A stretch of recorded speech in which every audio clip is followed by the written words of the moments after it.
Hi అండి. నేను మొన్న పుదీనా ఉందని చెప్పి మా అబ్బాయి కూరలతో కొంచెం కొంచెం పుదీనా తెస్తున్నాడు. అది ఏం చేయాలో అర్థం గాక మొన్న చట్నీ ఇలా ట్రై చేశాను. చాలా నచ్చింది ఇంట్లో అందరికీ. మీరు కూడా ట్రై చేస్తారని చూపిస్తున్నాను.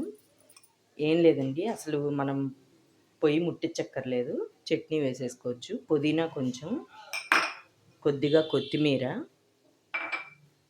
పల్లీలు వేయించినవి నా దగ్గర నేను బట్టీలో తెప్పించుకుంటానని చెప్పా కదా, ఆ పల్లీలు, వేయించిన పల్లీలు, ఒక వెల్లుల్లి, చట్నీ పప్పు కొంచెం, కొబ్బరి చిన్న ముక్క, చిన్న ముక్కలు కట్ చేసి పెట్టుకున్నాను, పచ్చిమిరపకాయలు ఒక 6 కాయలు ఇలాగ సగానికి కట్ చేసి పెట్టుకున్నాను. ఇంతేనండి, ఇంకేం అక్కర్లేదు. ఇప్పుడు ఇవన్నీ కలిపి మనం మిక్సీ వేసుకుందాము, ఉప్పు కలిపి.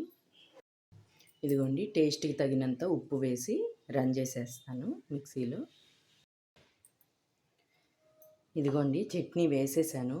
ఒక్కసారి ఇలా ట్రై చేయండి, చాలా బాగుంది. నేను ఓన్గా ట్రై చేశాను. పుదీనా ఉందని చెప్పి కొత్తిమీర, పుదీనా అన్నీ వేసేసి చట్నీ చేశాను. చాలా బాగుంది, ఇలానే చెయ్యి అని చెప్పారు మా ఇంట్లో. అందరికీ నచ్చింది. మీకు కూడా నచ్చితే చేసుకోండి, ఖచ్చితంగా ట్రై చేయండి. నా వీడియో నచ్చితే లైక్ చేయండి, షేర్ చేయండి, కామెంట్ చేయండి. నేనైతే ఇప్పుడు దోశకి చేశానండి ఈ చట్నీ. చాలా టేస్టీగా ఉంది. బాయ్ అండి.